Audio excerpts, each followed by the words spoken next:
Vamos fazer uma oração. Eu gostaria de pedir ao nosso irmão Zé de Souza que fizesse uma oração, iniciando para a nossa aula.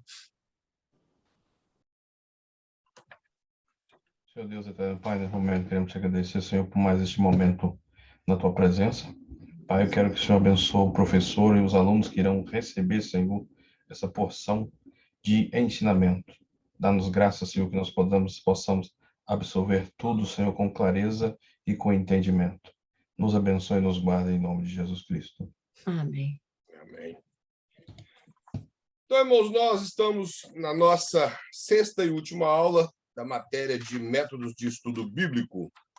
Nós paramos na página de número 14, na verdade, no finalzinho da página número 13, iniciando a página 14. Eu creio que os irmãos assistiram o vídeo que o pastor deixou no grupo, tanto do grupo do bacharel como do grupo do básico, que ele teve a necessidade de deixar esse vídeo. Me ligou na parte da tarde, nós conversamos um pouco. Então, quem não assistiu, assiste. O pastor, ele deixou ali muito claro no vídeo que ele, com algumas dificuldades, ele e a esposa, por questões de enfermidade e muita correria a respeito dos documentos e possivelmente também muita coisa em cima dele, como tem que ocupar de segunda a sexta com aulas, e querendo ou não, o nível do bacharel e do médio em teologia requer mais. Eu, ocupando só de uma aula, eu já vejo o peso. Imagina ele que tem que dar aula para o básico, segunda, terça e quarta, e quinta, segunda, terça e quarta, terça, quarta e quinta, e na segunda ele se ocupa com o bacharel ou com o médio. Então, o curso de bacharel ou do médio requer mais esmero para poder explicar. O próprio nível da apostila é um pouco mais puxado, os irmãos passarem por algumas matérias e os irmãos viram o quanto é puxado.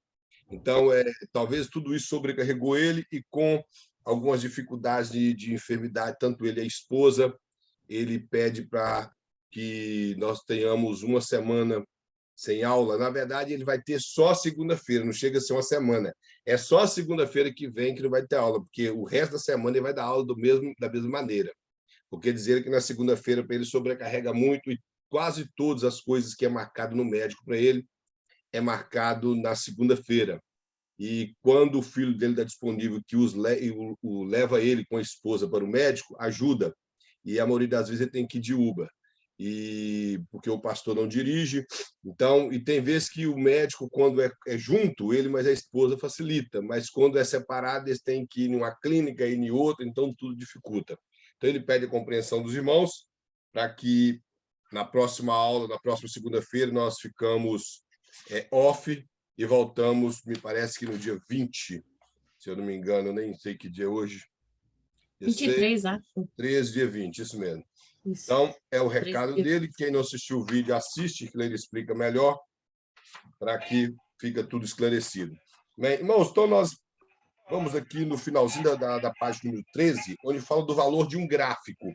Como eu já falei, os irmãos observou que o exercício quase todos têm gráfico, com algumas perguntas, algumas observações, e o pastor pontua algumas coisas aqui relacionadas a esse gráfico, como que nós devemos observar para fazer um gráfico e conseguir interpretar de maneira correta as Sagradas Escrituras. Lembrando, irmãos, uma coisa aqui que eu tive observando hoje, o interpretar a Escritura corretamente, isso tem que fazer parte somente de nós que estudamos teologia, de um pregador, do ensinador. Mas existe aquelas pessoas que não são pregadores nem ensinadores, que ganham oportunidade no culto e eles dão uma palavra. Eles dão um versículo e dão uma aplicação. Nada de errado nisso. Espero que os irmãos entendam. Às vezes, quando eu cobro muito da interpretação correta, não estou dizendo nesse sentido de você ler um texto ali numa oportunidade rápida na igreja e já ler um texto e dar uma aplicação. Não é isso. Estou dizendo somente na questão quando nós vamos defender doutrinas. Quando nós vamos defender doutrinas, nós temos por obrigação de observar todo o contexto imediato e, se possível, contexto remoto. Contexto remoto é aquele contexto que, às vezes, nós vamos ter que procurar em outros livros e que pode ser livro que está escrito cerca de 1000 anos de diferença do livro que nós estamos estudando. Então, nós temos que fazer isso. Agora, no caso de um irmão que ganhou oportunidade, para dar uma palavra rápida, ele pode dar uma aplicação tranquilo, sem problema, ou até mesmo o fato do estudante de teologia, ele pode dar aplicação direta no texto, contando que ele seja fiel ao contexto da Bíblia. Ele, como uma palavra rápida, ele pode fazer isso. Mas se for pregar ou ensinar, ele tem que ser fiel ao que a Escritura está falando. O fato de que hoje tem muitas coisas erradas sendo pregada e sendo ensinada é não observar o contexto, é tirar versículo do fora do contexto e querer aplicar na igreja. Esse dia mesmo eu vi na internet uma pessoa aí que eu nem vou dar nome de pastor para aquele menino não, porque ele é muito ruim para ser pastor. Ele falou que Jesus era rico. Na verdade, ele fez uma pergunta. Aí alguém falou que Jesus era pai. Eu falei, não, era rico. Aí ele pegou um texto lá de quando Paulo está explicando em 2 Coríntios, capítulo 8 e 9, a respeito até de finanças, e aí lá fala que Jesus, sendo rico no céu, fez-se pobre na terra, para que nós enriquecêssemos de bênçãos espirituais. Esse é o contexto do versículo. Aí ele pegou e falou que Jesus era rico, fez-se pobre para que nós ficássemos ricos. Aí eu fico tentando entender o que aconteceu com o apóstolo Paulo e os demais que não eram ricos. E deixaram para nós os escritos. O próprio apóstolo Paulo que deixou esse escrito de Jesus não era rico. Possivelmente ele era de família rica, mas a partir do momento que ele abraçou o cristianismo, a Bíblia não mostra ele usufruindo de riqueza nenhuma dos pais dele. Então, nós temos que tomar muito cuidado com as aplicações, criando doutrina. Se as aplicações que nós vamos dar no texto, ele é uma aplicação de incentivo, de elevo espiritual de alguém, não tem problema. Mas se for para defender uma doutrina, tem que observar o contexto. Inclusive, eu até peguei uma passagem aqui para poder falar com os irmãos a respeito dela. Então, aqui o pastor coloca o primeiro número 1 aqui, ele fala que quando nós fazemos um gráfico, é uma ajuda visual ajudando-nos a gravar. Os irmãos que entendem de metodologia científica sabem que aquilo que nós vemos, nós temos mais facilidade de absorver para gravar do que aquilo que nós simplesmente ouvimos. Por exemplo, eu até então não sei como que eles chegaram a essa conclusão, mas de acordo com a didática e a metodologia científica, uma pessoa que está estudando através de algo que ele está vendo, ele tem até 76% de chance de absorver o que ele está vendo e apenas 11% de chance daquilo que ele está apenas ouvindo. São conclusões da metodologia, eu não sei como eles chegam a essas conclusões, mas faz sentido. Eu não sei se o irmão já observou, aquilo que nós estamos vendo, nós temos mais facilidade de aprender do que somente o que estamos ouvindo. Hoje, com a internet do jeito que ela avançou, nós podemos observar através de alguns estudos que as pessoas fazem gráfico, escrevem nos quadros e tudo. Então, aquilo ajuda bastante a gente a absorver o que estamos estudando. E antigamente, quando era só na fitinha cassete que nós usávamos, quase tinha que ouvir várias vezes para aprender o que um ensinador estava mostrando, ou até um pregador, como naquela época nós ouvíamos muito Napoleão Falcão, Gilmar Santos, Idecaso Takayama. Então, tinha que ouvir as fitinhas várias vezes para poder aprender o que eles ensinavam. Então, hoje nós temos esses métodos. Então, aquilo quando nós fazemos um gráfico e podemos observar bem melhor. Irmão Zé de Souza coloca uma coisa muito séria. Realmente eram tempos muito bons, irmão Zé de Souza. Eram homens de Deus que pregavam debaixo de uma unção extraordinária. Tempos muito bons. Então, irmãos, aquilo que nós observamos, nós enxergamos, nós temos como absorver mais. Então, o pastor mostra que um gráfico ajuda nisso. Nós enxergamos aquilo que nós criamos através de uma interpretação de um texto. Segundo, ele fala que é um meio para registrar descobertas a qualquer tempo. Então, ou seja, você está estudando, dentro desse gráfico você vai anotar o versículo e vai registrar ali aquilo que vem à sua mente em relação ao texto que você está lendo. Então, é como se fosse uma descoberta. Eu faço isso na minha Bíblia, é toda riscada, eu escrevo um monte de coisa.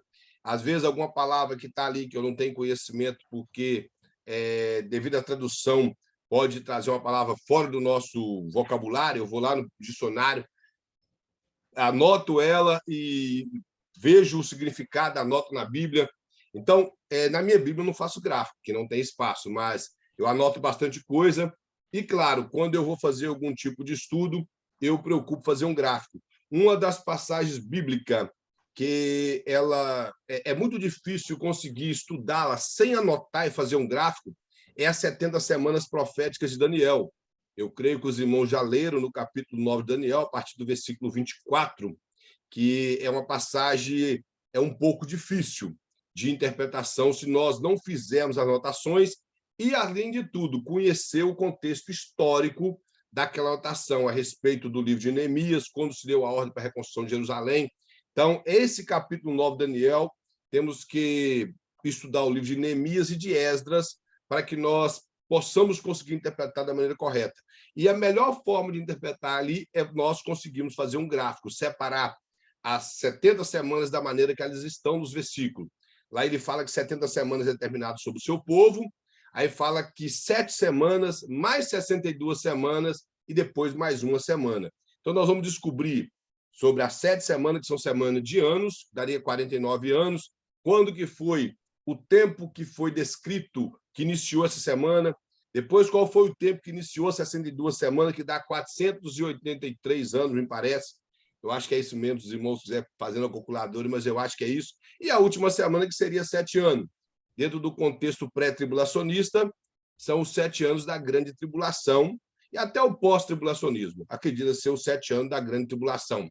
Apesar que o pós-tribulacionismo, eles não fecha a questão que os 7 anos são 7 anos literais. Mas isso é outro caso, para outra questão. Então, essa questão de fazer essas descobertas no texto, através de um gráfico, é muito bom. O terceiro, ele fala que ajuda na perspectiva. Torna-se fácil ver o esqueleto e as ideias como um todo. Eu peguei um texto aqui, irmãos, se os irmãos puderem abrir em Jó, capítulo 14, e eu estarei lendo o texto, gostaria de fazer algumas observações com os irmãos, mas eu gostaria de perguntar e gostaria que os irmãos me ajudassem respondendo. Não precisa ser todos, mas quem puder e quiser falar, fale a respeito do texto comigo. Jó 14, a partir do versículo 7. Todos acharam? Livro de Jó, capítulo 14, são as palavras de Jó. O versículo 7 fala assim, ó: porque há esperança para a árvore, pois, mesmo cortada, ainda se renovará, e não cessarão os seus rebentos. Se envelhecer na terra as suas raízes, e no chão morrer seu tronco, ao cheiro das águas brotará e dará ramos como a planta nova. O que é que os irmãos entendem desses versículos? Alguém pode abrir o áudio e falar? O que os irmãos entendem? Os irmãos sabem que tem um hino baseado nesses versículos. Os irmãos sabem disso? Um hino que, por sinal, é até muito bonito. Por sinal, é até muito bonito o hino, que fala que ao cheiro das águas, as árvores irão brotar e tal coisa. Ninguém tem uma noção para poder querer falar dos versículos? Os irmãos não entendem? Não entenderam o versículo? Bem entendido?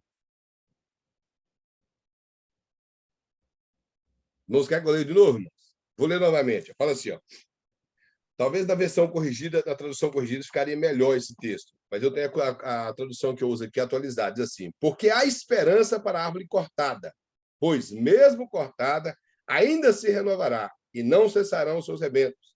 Se envelhecer na terra as suas raízes, e no chão morrer o seu tronco, ao cheiro das águas brotará, e dará ramos como a planta nova. Os irmãos acham que esse texto está se aplicando a nós? A irmã Ruth abriu o texto para poder... Pode comentar. Eu acredito que sim, porque muitas vezes Deus permite que a gente seja levado ao pó por circunstâncias ou um tratamento, alguma coisa que Deus quer tratar, e a gente chega no pó mesmo. Isso, e é verdade. Ao cheiro das águas, né? A água viva é Jesus. Nós sabemos que a fonte das águas é o Senhor Jesus. Sim. E ao cheiro das águas, né? Brotará. Eu acredito que o novo homem ressurge. Não precisa nem da água chegar nas raízes só, como se fosse a presença dela de longe, as raízes vão conseguir sugar, é como se ela pudesse sugar só aquela umidade dessa água e conseguir brotar. A interpretação Eu da irmã, acredito que tipo, Deus, a interpretação aí da Deus irmã, de acordo renova a com os pessoa. versículos aqui, está perfeito, irmão, de acordo com os versículos. A pessoa do pó, Deus pode levantá-la e trazer Isso. uma nova vida, e ela está cheia de vigor e de força de Deus para prosseguir. E Muitas ainda a vezes Bíblia nós até somos fala que nós somos como purificados planta, somos como árvore plantada junto ao ribeiro, né? Nem junto dentro ao do ribeiro ribeiro, de né? água, a qual dá o seu fruto na estação Estação própria. certa. Mais alguém, irmãos? Irmão Zé de Souza, está querendo falar? Está com o áudio aberto? Tranquilo, Bob. Hã? Tranquilo, não quero falar, não. Os irmãos já ouviram o hino que fala a respeito dessa passagem? Aquele hino que fala a respeito dessa passagem. Então, vamos lá. De acordo com só esses versículos, a irmã Ruth não respondeu nada fora do versículo. Os irmãos observaram. Só, irmão, que o versículo em si, ele não está falando de nós. O versículo, os irmãos observam, o versículo não está falando de nós. Aqui é um contraste que Jó está fazendo, por isso que eu falo, se fizesse um gráfico, nós íamos pegar todo o contexto. Se vamos observar o versículo 1, fala assim, ó, o homem nascido de mulher vive breve tempo, cheio de inquietação. Que Jó está falando que a nossa vida aqui é sempre cheia de problemas. Aí ele fala, nasce como a flor e murcha, foge como a sombra e não permanece. E sobre tal homem, abre os olhos e faz entrar em juízo contigo. Quem da imundícia poderá tirar coisa pura? Ninguém. Visto que seus dias serão contados. Contigo está o número dos seus meses. Tu, ó homem, puseste limites além dos quais não passará. Desvia deles os olhares para que tenha repouso até que, como o jornaleiro, tenha prazer no seu dia. Esses versículos primeiro estão mostrando que o homem, ele nasceu para viver na terra, vai sofrer e vai morrer. E o versículo embaixo está fazendo um contraste, que com as árvores é diferente. Ele está dizendo que as árvores em si, elas têm esperança, mas nós não. Esse é o contexto do texto. Aqui as árvores são literais. Ele está dizendo que essas árvores, elas têm esperança, mas o homem não tem. Quando Deus resolve passar a sua mão sobre ele, que era o caso de Jó. Se Deus quiser matar, vai matar, não vai ter esperança para ele. Se Deus quiser fazer ele voltar à vida, vai fazer. Mas o que ele está mostrando aqui é que as árvores, elas passam por esse processo e permanecem vivas. E o homem nasce com breve tempo de vida e ele vem a morrer. E, querendo ou não, tem árvores que vivem bem mais do que nós. Tem muitas árvores que vivem mais do que nós, não é só tem árvore. Então, o contexto da passagem não está falando que nós, como o hino fala, vamos ser cortados, mas nós vamos levantar novamente e nós vamos brotar novamente. O contexto aqui é que nós, quando somos cortados de verdade. E as árvores, muito que elas são cortadas, elas crescem novamente. Mesmo com pouca água, com só umidade, elas crescem. E nós, às vezes, passamos por muitas dificuldades para conseguir levantar de novo, que era o caso de Jó. Então, esse é o contexto. Então, quando nós fazemos um gráfico, nós vamos observar pelo contexto. Se os irmãos olharem os versículos embaixo, Jó retoma o assunto novamente, mostrando como é vaidade, tipo, como é um vento a vida do homem. Como o homem passa com muita facilidade, ele quer dizer isso. E que parece que as árvores, elas têm mais facilidade de sobreviver do que nós.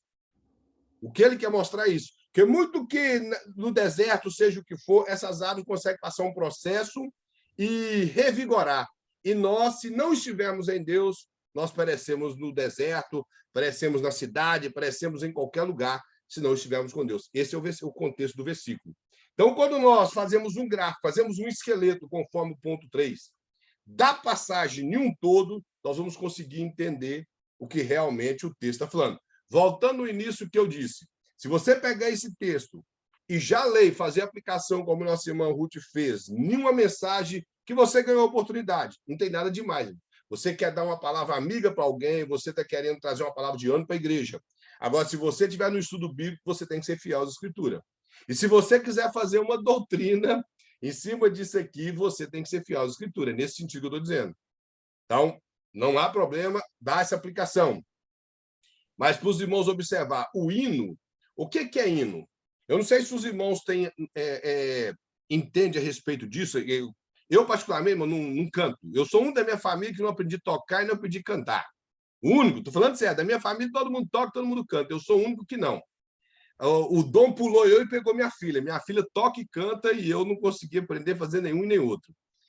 Mas, em questão de música, como a gente estudou filosofia, a gente entende. Inclusive, os grandes filósofos diziam que uma música determina uma sociedade. É só os irmãos observar no Brasil o nível de música e o nível de pessoas. Uma pessoa inteligente não ouve qualquer tipo de música. Eu acredito que os irmãos entendem isso. E em questão, a música, ela tem por objetivo passar uma mensagem para a sociedade. Esse é o interesse de uma música. Se os irmãos aqui que viveu o período do regime militar, os comunistas que cantavam naquela época, muitos cantores do Brasil, da música popular brasileira, eles transmitiam as mensagens através de música, como Zé Ramalho, Geraldo Vandré, Caetano Veloso, Gilberto Gil e outros do rock brasileiro, como Cazuza, Lobão e outros, eles transmitiam as suas mensagens através de música. Inclusive, existe uma música no Brasil chamada Porque Eu Ainda Não Falei... para não dizer que eu não falei das flores, composta por Geraldo Vandré, que essa música, só de assoviar ela na rua, era motivo de ser preso. Os irmãos podem pesquisar isso na internet, que foi uma das músicas que mais fez sucesso. E qualquer tipo de documentário em relação ao regime militar no Brasil, que não foi ditadura, foi regime militar, sempre essa música é tocada, essa música do Geraldo Vandré. Então, a música ela tem por objetivo transmitir uma mensagem.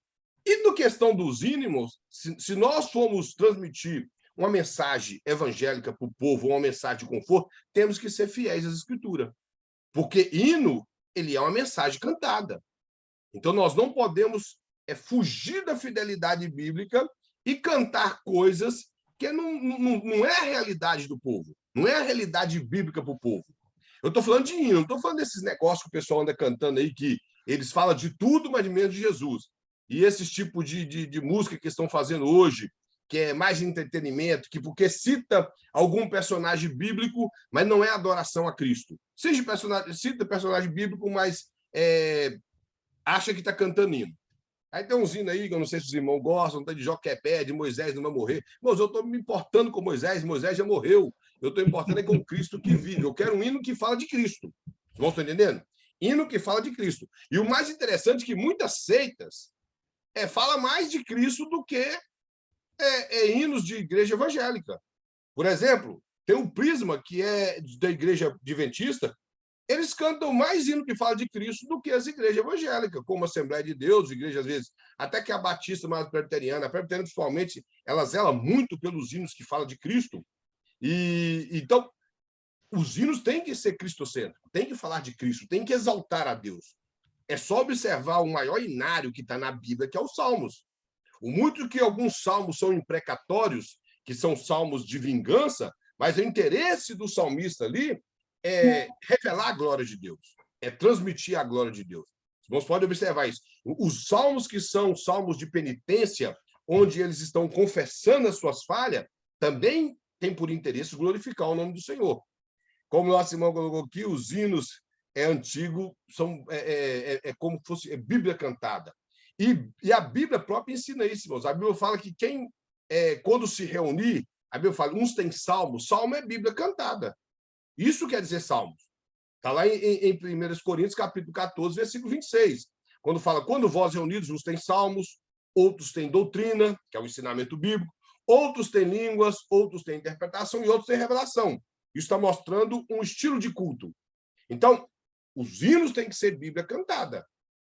O Jesus falou que os verdadeiros adoradores adorarão o Pai em espírito, quer dizer, de interior mesmo, e em verdade. Em verdade tem que ser Bíblia. Espírito em verdade, partindo da Bíblia. Então, nós não podemos cantar hinos ao nosso bel prazer ou interpretação de qualquer maneira. Nós vamos ter colocado aqui, José de Souza, os corinhos de fogo. Existem uns corinhos de fogo que eu salvo como hinos bons e bíblicos. Bons e bíblicos, e que exaltam o nome de Deus. Um dos que eu sempre gostei muito foi Edinaldo do Rio. Ele sempre cantou Bíblia e que exalta o nome do Senhor. Tem uns que é só barulho de pandeiro, outros parecem pontos de macumba. Os irmãos sabem que dentro da macumba existem os pontos certos que eles batem lá para baixar o espírito ruim no pelo do pai de santo, da mãe de santo. Então, tem muitos índios desse jeito. Agora, se vai utilizar a Bíblia para cantar, seja fiel à interpretação da Bíblia. Nós não podemos... eu não sei, os hinos antigos, quando as pessoas cantavam a Bíblia, eles até citando o passagem da Bíblia, como, por exemplo, eu lembro que eu nem era evangélico, e a gente ia na porta da igreja quadrangular ali, rodear algumas moças cristãs, mas Jesus era tão bom que nunca deixou elas nem olhar para nós, e falar assim, sai fora desses meninos, que esses meninos têm demônio. Então, a gente ia lá e eu lembro que um dos hinos que não saiu da minha mente é o Salmo 100 cantado. A igreja quadrangular cantava aquele hino todo domingo, o Salmo 100. Celebrar com júbilo ao Senhor. Então, é hino cantado, é Bíblia. Está louvando o nome do Senhor. Então, irmãos, nós temos que lembrar disso. Infelizmente, eu não estou aqui para poder ficar apurando de ninguém, mas a teologia bíblica e a teologia dos hinos ela tem que estar de acordo com a Bíblia. Se a teologia de um hino ela é fora da Bíblia, nós ensinamos uma doutrina errada para o povo. Por exemplo, tem um outro hino que eu gosto muito do hino, é o hino de uma menina nova aí, Maria Massal, acho que é esse mesmo, Maria Massal. Tem essa menina, né? Que canta um hino que ela fala que o que me mantém de pé é adorar. E o que ela está citando no hino, se os irmãos observar, não sei quem é o compositor do hino, é a passagem da tentação de Jesus. Irmãos, Jesus não venceu o diabo cantando, não. Está escrito muito claro na Bíblia. Jesus venceu o diabo com o quê? Com o quê? Jesus venceu o diabo? Palavra. Com a palavra. Por Tá 3 vezes ele citou, 2 vezes ele citou, o diabo citou um versículo, ele citou de novo. Está escrito. E ele falou, também está escrito. O diabo sabia só o que estava escrito. Então, Jesus venceu com a palavra. O hino é bonito, mas ele foge da teologia bíblica. Então, é isso que eu estou dizendo para os irmãos. Nós temos que tomar muito cuidado. Eu não sei aqui, a única pessoa que eu sei aqui que tem o ministério para cantar, para louvar o Senhor, é o nosso irmão Zé de Souza, porque ele já falou comigo, mas nós temos que tomar cuidado. E se tem um negócio que eu sou muito enjoado, é com o negócio de hino. Eu realmente sou muito enjoado com música na igreja. Então, eu acho que as pessoas têm muito cuidado. Só que tem uma coisa, eu prefiro as pessoas que cantam, mesmo com esses hinos, que às vezes a teologia está um pouco fora, mas a gente vê que é de coração, do que ouvir alguns pastores, que um dia desse eu ouvi um pastor falando que alguém perguntou para ele se crente pode cantar música mundana, e ele, diante de muitos jovens e da igreja, com mais de umas 300 pessoas, ele falou assim, define para mim mundano. Nessa hora, eu desejei muito estar naquela plateia. E eu ia falar que ele só assim, mundano é mundano. Define mundano assim, mundano é mundano. Só que esse mesmo pastor, ele um dia falou que ele gostava de ouvir o Elvis Presley, porque o Elvis Presley tem um hino, tem uma música dele que ele fala Jesus no meio. Ei, mãe, então vamos ouvir Roberto Carlos. Aí. Roberto Carlos fala de Jesus em um monte de música dele. Falar de Jesus não é adorar Jesus. É completamente diferente. Então, o erro está aí. E ele disse que ouvia. Só que quase toda a pregação dele, ele critica a Damares por causa daquele hino do Sabor de Mel. Eu acredito que os irmãos já ouviram alguns pregadores criticando a Damares com o hino Sabor de Mel. Eu prefiro cantar Sabor de Mel do que cantar música mundana, do que cantar pagode, do que cantar funk, do que cantar música do Raul Seixas, do Zé Ramalho, qualquer outro tipo de música. Vou colocar assim, os mais clássicos, que é o que esses pregadores defendem, que é Chico Buarque, que é as músicas popular brasileira, como Chico Buarque, segundo eles, ele é poeta, como dizer, o Jesus Cristo, eu estou aqui, do Roberto Carlos, o Chico Buarque, o Oswaldo Montenegro, ou o próprio Roberto Carlos, que eles falam que não tem nada a ver. Então, nós temos que tomar muito cuidado, irmão. Louvar a Deus, isso não tem a ver com a pessoa falar o nome de Jesus na música. Tem a ver com isso. Primeiro, ser do interior e outro, louvar a Deus com a Bíblia. A Bíblia nos ensina como louvar a Deus. Então, nós temos que tomar muito cuidado com isso, porque o hino ele não é nada mais do que isso, do que uma mensagem de Deus cantada. Como eu falei, é só observar. Do mesmo jeito que uma sociedade, segundo, me fugiu o nome do filósofo aqui agora, que ele dizia que uma sociedade, você observa pela música, uma igreja da mesma forma, irmãos. Se nós pegarmos essas igrejas que só vivem de pandeiro, batendo para lá e para cá, o povo rodando, e canta 2 horas, e depois o cara vai lá e dá uma palavra de qualquer jeito e termina o culto, os irmãos podem observar que o povo ali não tem estrutura nenhuma. Se os irmãos pegam uma igreja que eles têm um período de louvor, onde mexe no coração, primeiro, de Deus, onde as pessoas adoram a Deus de verdade, abre o coração para Deus, porque quem está ali na frente adorando, ele simplesmente está conduzindo a igreja à adoração. Ele não é melhor do que ninguém, ele está ali porque Deus separou ele com a voz que ele tem. E eu, por exemplo, só sou adorador, eu não sou louvorista, eu tenho que me contentar como adorador. E isso ninguém pode roubar isso de mim, a não ser eu, quando o senhor não quiser fazer. Mas ninguém pode roubar isso de mim. Então, como adorador, eu vou estar ali junto com a igreja adorando o Senhor. Agora, os hinos, nós observamos igreja que tem os hinos bíblicos, onde tem um período correto, mensagem bíblica, é uma igreja estruturada. Não estou dizendo igreja perfeita, igreja estruturada, porque nós não somos perfeitos enquanto andamos aqui. Estamos caminhando para a perfeição, de acordo com Efésios, que nos relata isso aí, a partir do capítulo 4, a partir do versículo 11, até o versículo 16, que nos mostra isso. Nosso irmão Zé de Souza, ele observa aqui que a harpa cristã, mas o cantor cristão, irmãos, os hinos são realmente hinos bíblicos. O da harpa cristã, infelizmente, tem que ser falado. A harpa cristã tem alguns hinos que ele foge um pouco da teologia e ele acaba se perdendo, porque a harpa cristã foi criada dentro da teologia assembleiana e não dentro de uma teologia bíblica. E quando se criam hinos dentro de uma teologia que a igreja defende, acaba tendo só aqueles pontos teológicos. E se aqueles pontos teológicos estiver errado de acordo com a Bíblia, então o hino acaba se tornando errado. Os hinos da Bíblia, da harpa, que são hinos de tradução aqui da América, que boa parte deles são tradução feita por Paulo Levi Macalão, são hinos bons. Os que foram acrescentados do cantor cristão são hinos bons. Então, nós vemos isso, mas a harpa cristã em si, eu posso dizer que 90% dos hinos da harpa cristã realmente são hinos bíblicos e bons. 90%. Não vou colocar os 100%, porque realmente não é. Mas 90% dos hinos da harpa cristã são bons. E agora, sabe por que eles são bons? Porque eles foram escritos de primeira mão para não ser comercializados. Eles foram feitos simplesmente para adorar o nome do Senhor. Hoje uma harpa dá até um preço absurdo. Antigamente não era tanto, hoje está um preço absurdo. Como nós colocamos, muitos autores dos hinos realmente não são cristãos hoje. Tem, infelizmente, não tem muitos autores de hinos que não são cristãos. Por exemplo, tem um hino aí que fez muito sucesso, eu creio que os irmãos gostam, esse hino daquela... Me foge o nome da minha. Como é o pessoal quando ouço, eu gosto de ouvir hino antigo, Deus é uma bênção, não é igual mais ou menos assim, que é um hino, tradução de um padre. O aleluia não é nem hino. O aleluia, ele até contradiz a Bíblia. O aleluia cita história bíblica fora do contexto. Ele cita a história de Sansão como se Davi que tinha feito.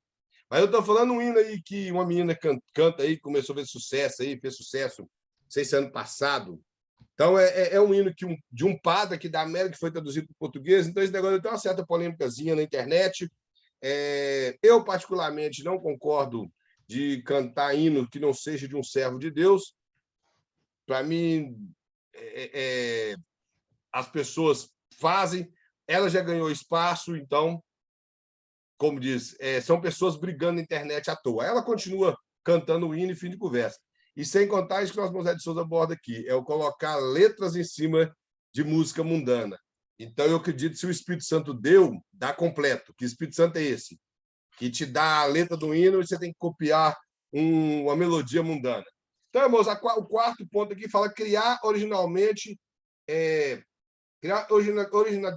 e maneiras novas no estudo. Nós temos que criar isso quando formos estudar a Bíblia. Originalidade e maneiras novas no estudo que estamos efetuando do livro, de uma passagem. Ele mostra o conteúdo de um gráfico. Ele fala as principais divisões do livro, seja parágrafos, do verso, etc.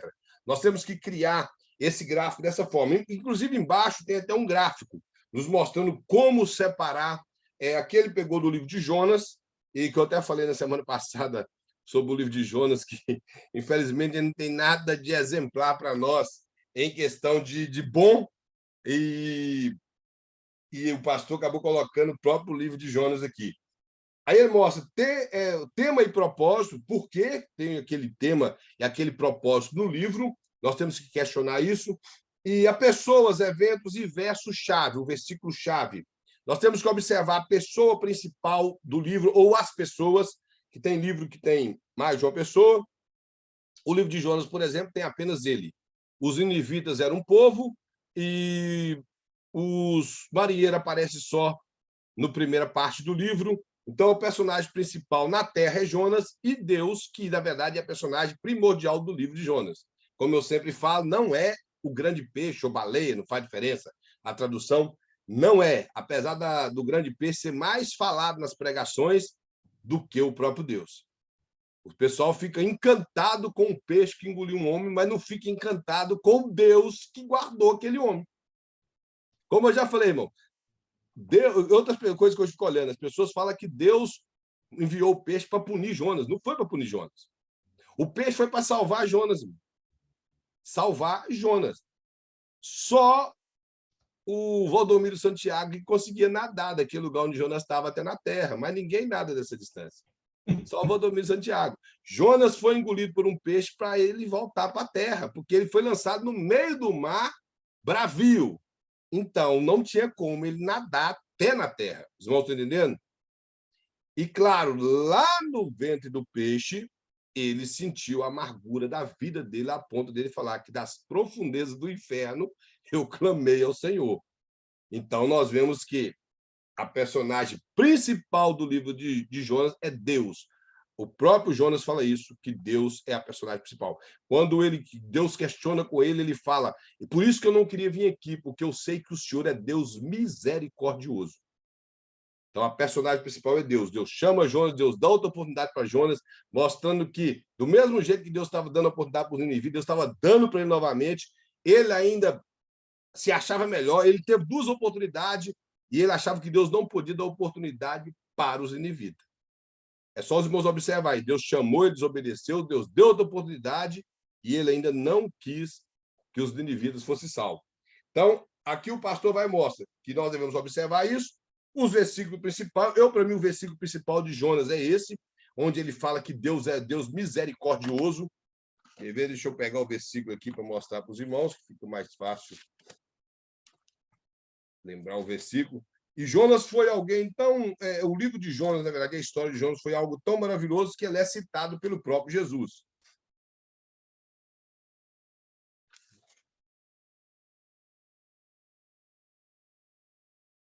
Deixa eu ver. Vamos ver aqui.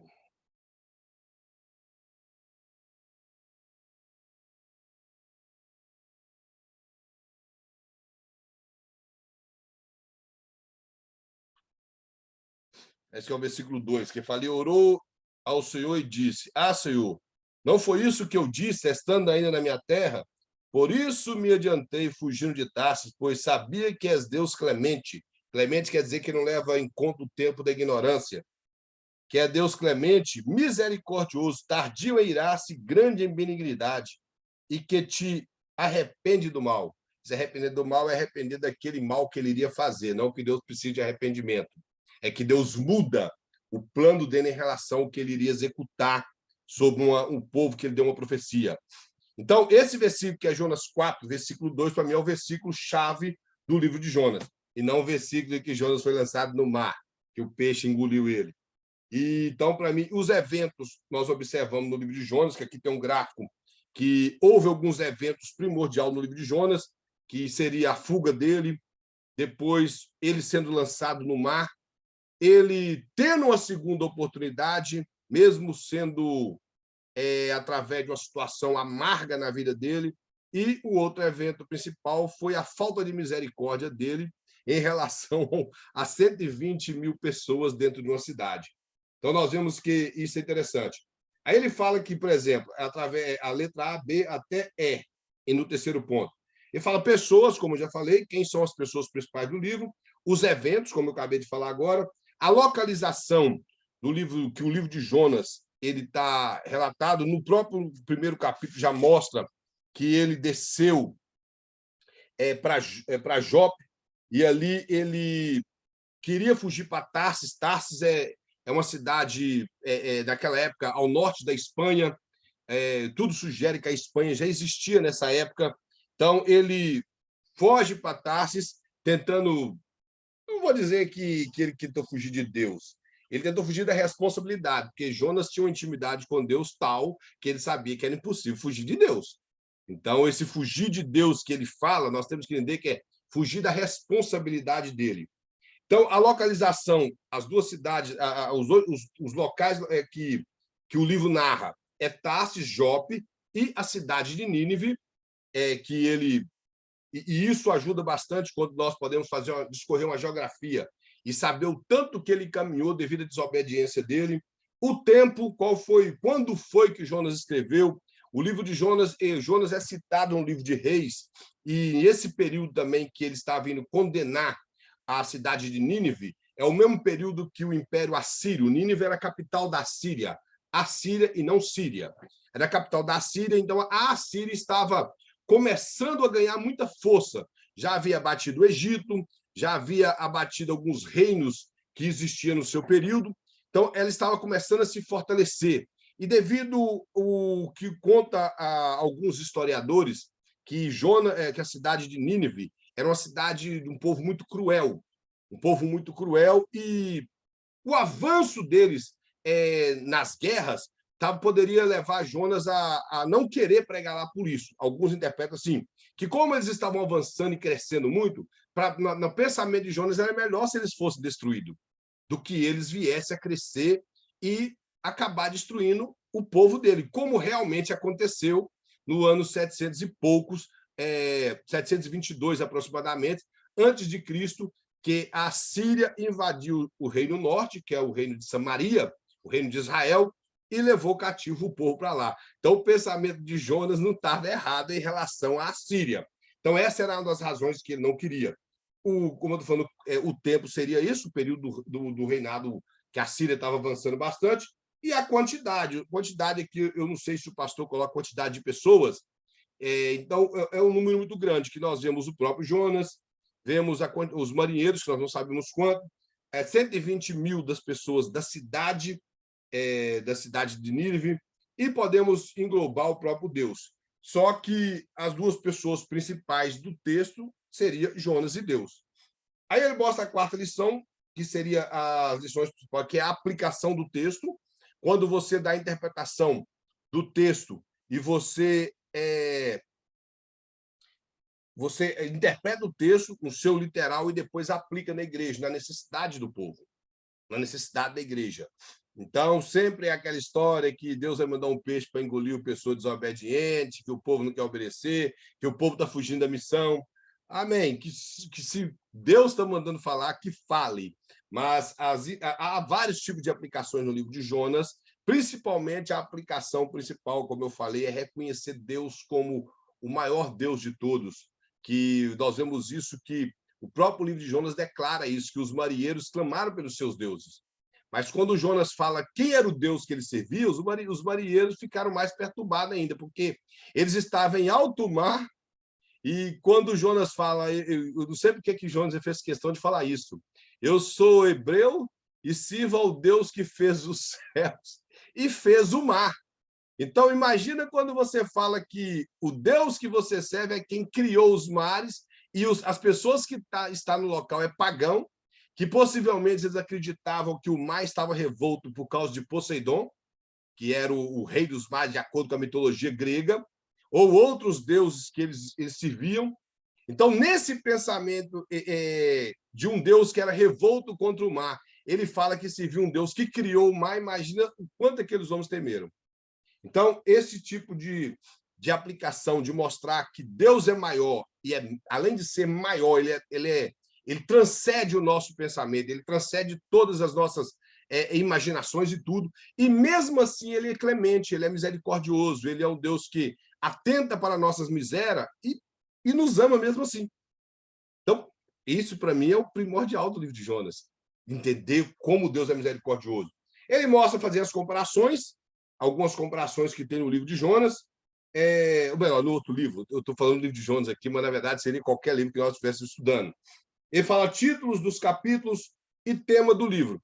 Irmãos, esses títulos de capítulo, hoje nós temos Bíblias que trazem esses títulos, que alguns teólogos colocaram, mas os títulos não são parte da Bíblia. Eles são títulos que você pode, através do capítulo ali, você entender que aquele título que está ali, ele não faz jus ao capítulo. Irmãos, estão entendendo? Você pode entender. Às vezes o cara colocou, a pessoa que separou a Bíblia e colocou esse título em negrito, foi só por questão didática. Isso não impede que você próprio possa pôr o seu título ali. Como eu já falei lá, inclusive a Bíblia hoje atualizada não traz parábola dos 10 talentos, traz simplesmente a palavra dos talentos. Porque dos 10 talentos, quando você soma, não dá 10, dá 8. Eu até falei isso numa aula, me parece que foi no curso médio com os irmãos, talvez no início do ano passado, que eu até abordei lá que nós falamos parábola dos 10 talentos, mas lá fala que deu 5 para um, 2 para o outro e 1 para o outro. Então, você somando dá 8, não dá 10. Vocês estão entendendo? Só que o título é a parábola dos 10 talentos, porque ele faz um paralelo com a parábola que tem Lucas, que lá fala das 10 minas. E são duas coisas completamente diferentes. É igual nós compararmos a mulher que derramou perfume sobre a cabeça de Jesus, que é a Maria, irmã de Lázaro, com a mulher que chorou aos pés de Jesus e beijou os seus pés. Não é a mesma pessoa. São duas pessoas. Até a cidade é diferente. O relato de Maria, irmã de Lázaro, ele é relatado nos evangelhos de João, de Mateus, e, se não me falha a memória, no evangelho de Marcos. Que, inclusive, o evangelho de Mateus e Marcos fala que ela derramou sobre a cabeça dele o perfume. No evangelho de João, fala que derramou sobre os pés. Aí fica aí uma pergunta para os irmãos tentar responder depois para si mesmo, se derramou sobre a cabeça ou sobre os pés. Na verdade, derramou, irmão, sobre a cabeça. Quando fala Irmão que... Kleber, aquele pastor, eu gosto muito de assistir ele, Rodrigo Silva, que é arqueólogo também. Ele fez um livro sobre Maria Madalena e fala que as duas são a mesma pessoa. Mas Isso eu não concordo nunca. O negócio do Rodrigo Silva eu até respeito, mas eu não tenho simpatia com o Rodrigo Silva, não. Sabe? Mas eu fico assim, gente, não é a mesma pessoa. Eu já li, reli, não são a mesma pessoa. Não é a mesma pessoa pelo seguinte, isso ele tirou do Evangelho de Tomé. O Evangelho de Tomé fala isso. Então, isso é Evangelho apócrifo. E outra, se a Bíblia não fala, nós não podemos dizer que é. Do mesmo jeito, eles falam que a mulher do capítulo 8 de João também é a Maria Madalena. E eu já vi o próprio Flávio José, ele interpreta que a mulher que enxugou os pés, chorava aos pés de Jesus, enxugava, lavava seus pés, né, com lágrimas, é a mesma do capítulo 12 de João, que Exato. que se derramou sobre a cabeça. Mas não, ali está completo, os textos são diferentes. Nós vemos que é Maria, irmã de Lázaro. Inclusive, alguns historiadores e alguns pregadores sem noção falam que a Maria, irmã de Lázaro, era prostituta. Né? Prostituta, por isso ela era rica. Então, por ela ser prostituta, ela era rica. E o pastor Abílio Santana prega isso, e eu vi alguém que copiou a mensagem dele, copiou até essa heresia e pregou, falando que a Maria, irmã de Lázaro, era prostituta, porque confunde com a mulher lá que chorou nos pés de Jesus e enxugava o cabelo. E que a Bíblia também não diz que ela era prostituta. Os fariseus diziam que ela era pecadora e que, se Jesus fosse profeta, ele saberia que ela era pecadora. É isso que eles alegam. E pecador é pecador, irmãos.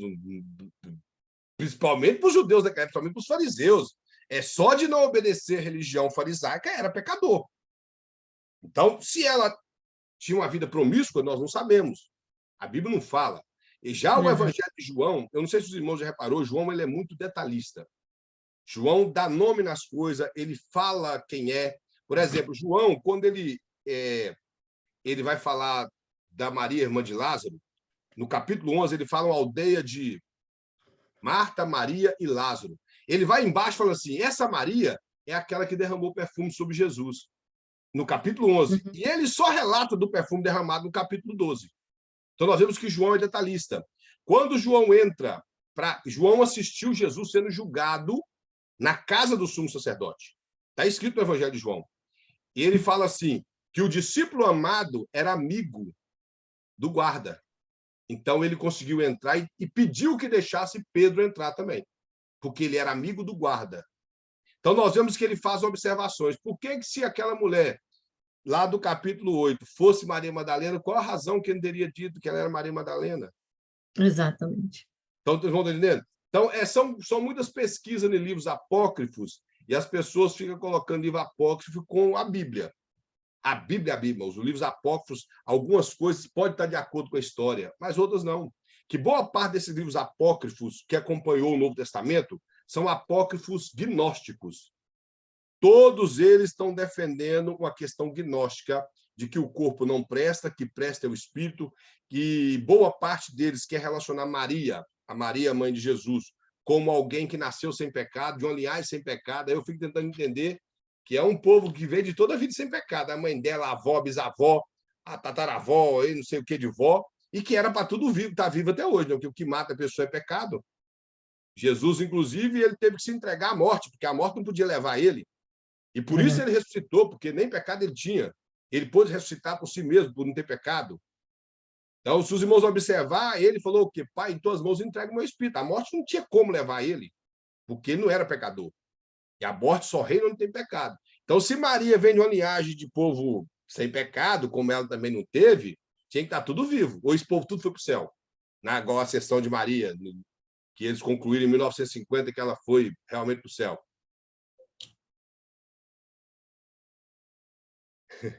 Olha, essa questão do anjo no poço de Betesda, como nós estamos falando de interpretação bíblica, vamos falar... Eu, particularmente, acredito que sim. Que é o seguinte, nós temos que observar que existem manuscritos majoritários e manuscritos mais usados. Então, alguns manuscritos no período dos pais da igreja trazia o anjo e outras não. Agora, indiferente do manuscrito trazer o anjo ou não, o próprio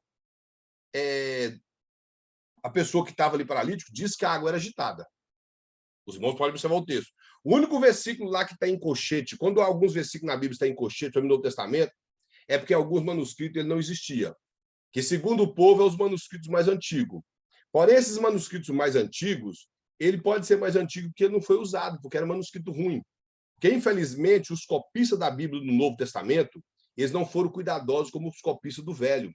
Os irmãos não vêem esses problemas no Velho Testamento, só vê no Novo. Por quê? O Velho Testamento foi copiado por judeus. E os judeus sabiam que uma palavra, uma letra acrescentada ou tirada mudava completamente o sentido da frase. É só os irmãos observar o nome de Abraão. Acrescentou um H, que no nosso português dá o A, o A otil, mas no hebraico é o H, que mudou completamente o significado do nome dele. Completamente. E o próprio nome de Sara. Colocaram uma letra a mais, mudou completamente o nome de Sara. Então, os copistas do Velho Testamento tinham muito cuidado, porque o Velho Testamento era a lei que regia a vida deles.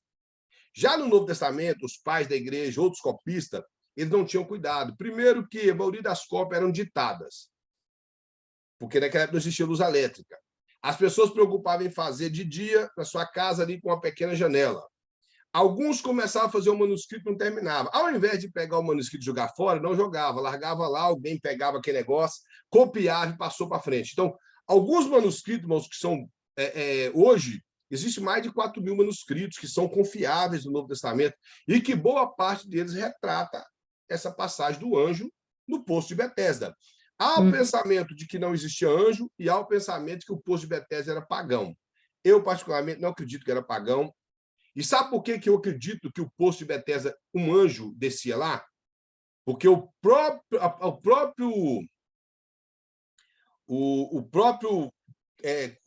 paralítico que estava lá disse que quando a água era agitada, alguém descia primeiro do que ele. Isso revela que o poço não era pagão. Ele possivelmente viu várias curas ali, porque ele não ia estar ali tanto tempo se não tivesse acontecido cura, porque ele disse, quando a água é agitada, alguém desce na minha frente. Talvez a família levava a pessoa mais rápido, e pelo jeito ele não tinha ninguém lá. Que o que dá a entender, quando Jesus chega, não tinha ninguém ao lado dele. Alguém levava ele de manhã e largava lá. E alguns outros ficavam com a família.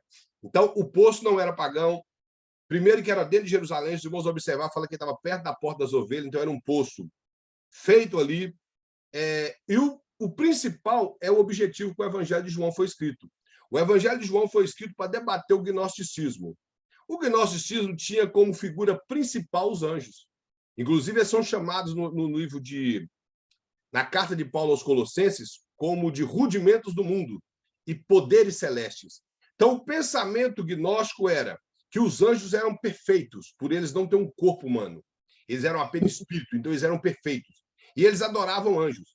Quando João escreve o Evangelho, ele coloca o relato do anjo ali, simplesmente para debater o gnosticismo, mostrar que Cristo é maior do que os anjos. Que não precisava de anjo descer na água para agitar a água, porque Cristo estava lá para curar. Que Jesus foi lá e curou aquilo ali. Curou a pessoa ali. E curou, talvez, uma pessoa que frequentou ali durante muitos anos, ali naquele poço. Nós não sabemos se 38 anos, possivelmente seria a idade dele, e não a idade que ele permaneceu ali, como alguns interpretam. Mas uma coisa eu acredito que o anjo lá descia sim, porque o versículo 8, se não me falha a memória, ele fala que as águas eram agitadas. Apesar que eu já vi o pastor Carvalho Júnior dizer que as águas eram agitadas pelos fariseus. Irmãos, os fariseus, por muito que eles eram hipócritas na questão de guardar o que a Bíblia ensinava, mas eles não eram místicos. Você não vai achar uma passagem no Novo Testamento mostrando que os fariseus eram místicos. Eles não eram místicos. Então, eles nunca estariam ali naquele poço agitando água para enganar o povo. Os fariseus gostavam de dinheiro e de prestígio, mas de misticismo não. E os saduceus nem lá iam, porque os saduceus não acreditavam em anjo, então eles iam fazer o que lá? Os irmãos estão compreendendo? Então, as pessoas, às vezes, querem forçar ou enfeitar a mensagem dele para causar tipo aquele espanto. Oh, as pessoas ficarão assim de boca aberta, que coisa nova que eu trouxe. Bom, pregação é coisa simples. Nós não precisamos de trazer essas coisas mirabolantes para ficar enrolando o povo. Prega uma coisa simples. Tradição, Kleber. Eu já vi pastor trazer tradição, entendeu? Que E mais trazer ela tem? como uma verdade. Entendeu?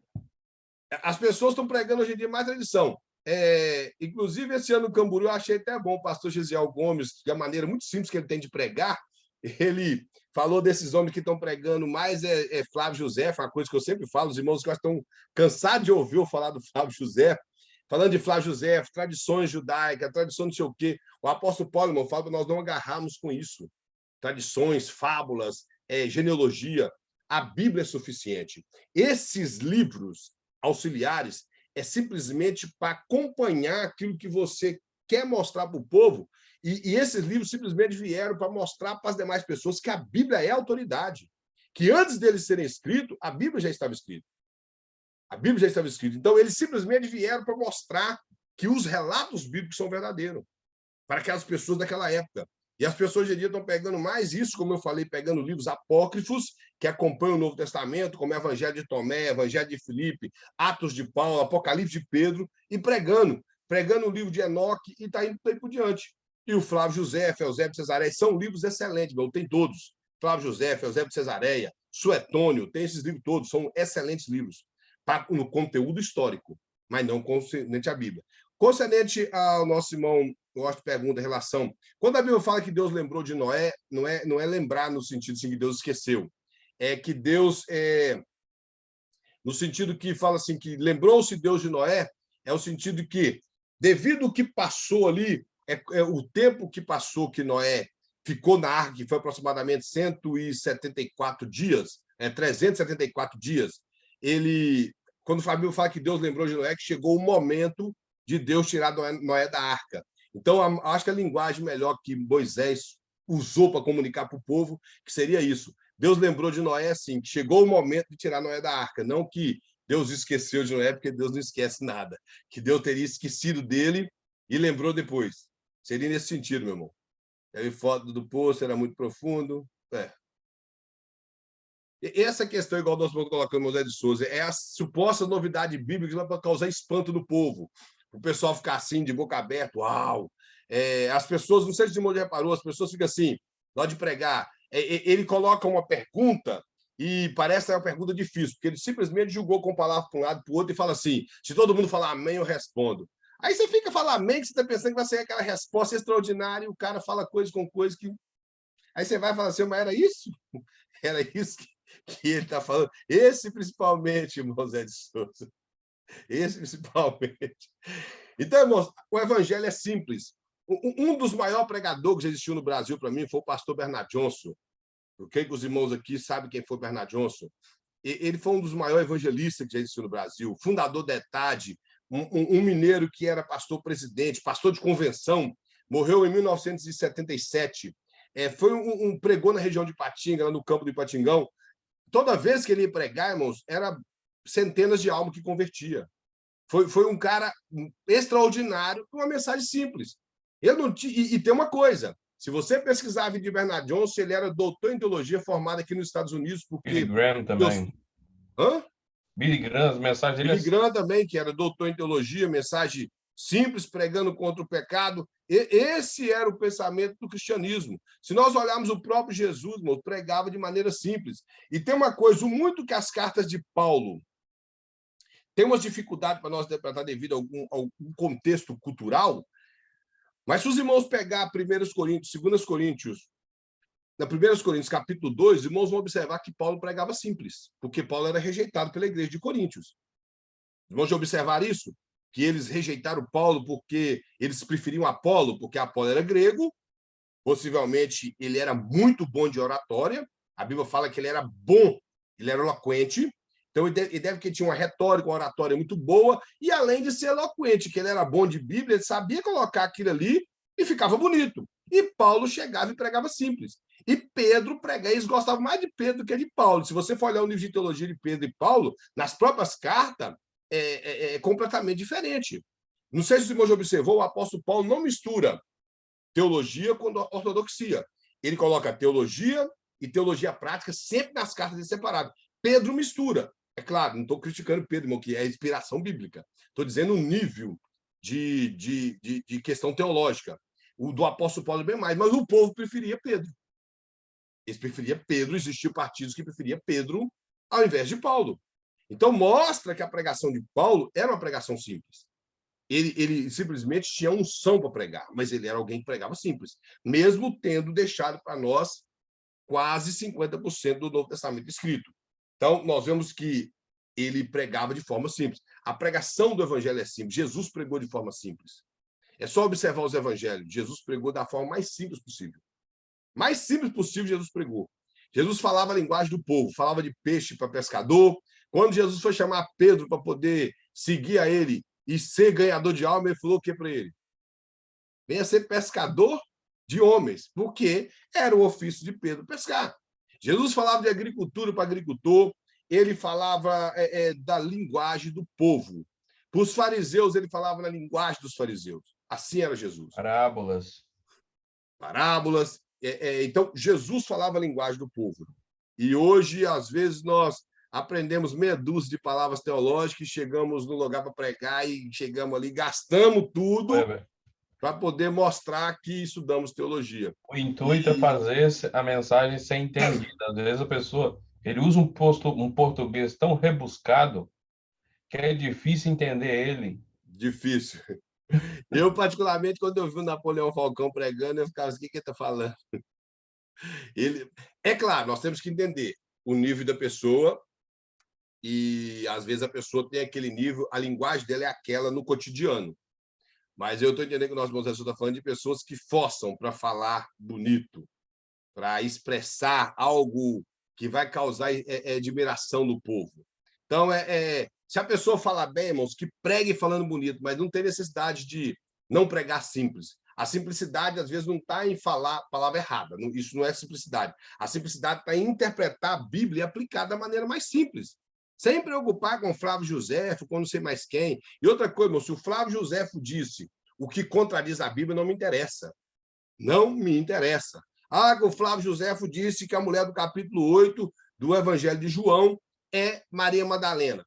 O João disse que é Maria Madalena, não, então não me interessa o que o Flávio José disse, tampouco me interessa o que o Evangelho de Filipe fala. O que me interessa é que João, que foi inspirado por Deus, andou com Jesus, ele esteve presente naquela cena, não disse que é Maria Madalena. Nós estamos compreendendo? Então, é isso para mim que interessa. Os demais escritores que não são bíblicos não me interessa em nada. Que o fulano falou que no poço de Betesda não descia anjo, que o poço era pagão. Tem base bíblica? Tem base, pelo menos, arqueológica? Não, então não me interessa. Eu acredito que se o poço fosse pagão, João tinha escrito: perto da Porta das Ovelhas existia um poço chamado Betesda, cuja esse poço as pessoas imaginavam que um anjo descia lá, porque era um poço pagão, era um poço... usaria linguagem lá para poder falar. Então, se João não falou, eu prefiro ficar com a Bíblia. João não disse, eu não preciso de ouvir o que as pessoas estão falando. Então, irmãos, continuando, ele mostra mais aqui que observar o título e os capítulos e tema, como eu já falei, são esses temas que tem na Bíblia. Você pode pôr o seu, se você achar que a leitura ali cabe melhor um tema, além daquele, que aquele tema não faz tanto jus ao capítulo. Ele fala resumir a lista de observação, muito que você puder eliminar de coisas que tiver no texto ali, que às vezes são apenas adorno. Uma das coisas interessantes, irmão, que nós temos que observar, principalmente nas parábolas. Qual que é o principal objetivo da parábola? A parábola não cria doutrina. A parábola ilustra uma doutrina já existente. Primeira coisa que nós temos que entender, já que estamos estudando algo que faz parte da hermenêutica. Ela não cria doutrina, ela ilustra doutrinas existentes. Parábola, eu já até falei uma vez, não há necessidade de você pegar todos os detalhes da parábola. Há coisas na parábola que são adornos para complementar o assunto. Eu até dei o exemplo um dia de que a mulher que foi lá, bateu na porta o cara que foi comprar pão, mas ele bateu na porta do vendedor, o vendedor falou que não podia abrir, que estava deitado com seus filhos. Então, nós não podemos imaginar que é a nossa oração clamando a Deus e Deus está dormindo com os anjos, que os anjos são os filhos de Deus. Não. O sentido da parábola é como em Israel, quando a pessoa fechava o seu comércio, já declinou a tarde, fechava o seu comércio, ele ter tempo para a sua família. Então, o interesse dele era a família. Ele queria estar perto dos seus filhos, somente se os filhos fossem pequenos. Então, ele não queria ser incomodado. O que o ensinamento de Jesus é? Que o muito que nós, observando uma família aqui na Terra, de um pai de família que não quer ser incomodado após um largo dia de trabalho, é assim que nós devemos perseverar. Se nós queremos o pão, que ele abra a loja, deixa lá os seus filhos um pouquinho e vem nos atender, nós temos que ser perseverantes em buscar a Deus. Oramos hoje, a porta não abriu, sigamos orando amanhã, depois, que seja um ano orando por aquilo, mas nós não devemos desfalecer. A principal doutrina dessa parábola é não desfalecer na oração. Isso é a principal doutrina. Se você aprendeu isso, você aprendeu a parábola. Agora, vou pegar em detalhe, quem são os filhos? O filho mais velho era o Miguel, o filho mais novo é o anjo lá que foi criado por último, que tem até essas teorias, que as pessoas... como diz o irmão Zé de Souza, gosta de citar ele, o Marco Feliciano. O Marco Feliciano, ele acredita que anjo foi criado, um aleatório com o outro. Irmãos, biblicamente, não temos como saber, mas eu acredito que os anjos foram criados todos ao mesmo tempo. Todos ao mesmo tempo. Deus criou todos os seres celestiais ao mesmo tempo. Eu não acredito que... Aí ele até fala que quando o diabo rebelou contra Deus, que o diabo disse, serei semelhante ao Altíssimo, Deus foi e disse, quem será semelhante ao Altíssimo? Aí apareceu Miguel, porque isso significa o nome dele. Isso é fantasiar demais com teologia. Deus não criou Miguel com a rebelião do diabo, ou do anjo que ele era. Deus não fez isso. Possivelmente o Miguel já era criado junto com ele. Nos primeiros príncipes. Da mesma maneira. Então, não tem esse tipo de coisa. As mensagens fantasiadas acabam trazendo, como eu já falei, muitas doutrinas erradas para o povo. Ele diz que ele é um contador de história, não é pregador. E outra coisa, irmão, paremos com essa história que o diabo era regente de louvor no céu. Não existe um versículo bíblico, nem com interpretação forçada, que diz isso. O versículo de Ezequiel 28 não tem nada a ver com isso. Ordem de tamborins não tem a ver com que ele era regente de... Alguns até falam que nem era no céu, falam que é nessa terra aqui que ele era regente. Ele tinha um grupo de anjos que descia com ele para ele ensaiar eles aqui. Esse mesmo Outra pastor coisa, irmãos. Kleber, esse mesmo pastor aí diz que quando ele era sonoro, ele era um ser sonoro que emitia música. Emitia som quando ele andava. É. Irmãos, então, essa parte é até menos herética, que não é impossível. Os anjos são seres extraordinários que nós não conseguimos captar com a nossa mente o que realmente é um anjo. Porque as formas que os anjos manifestou na Terra em forma corpórea de homem seria para comunicar com os homens com a aparência do homem. Mas se você observar o anjo Gabriel, ele apareceu para Maria de uma forma corpórea. E ele apresentou, Maria não se espantou. Quando esse mesmo anjo Gabriel apresentou para Zacarias, ele causou um espanto em Zacarias. E ele parece que ele não se manifestou em forma corpórea humana para Zacarias, que ele deixou ele meio espantado. Então, os anjos são seres extraordinários, que nós não temos como descrevê-los. Então, se ele emitia som dele, isso não é impossível. Agora, nós criarmos uma história que o diabo era chefe de coral na Terra, não, o que é chefe de coral? É quem ensaia o coral, não é? É isso? Para quem mexe com música. Agora, vamos lá. Os anjos precisam de ensaiar, irmãos. Os anjos precisam de ensaiar?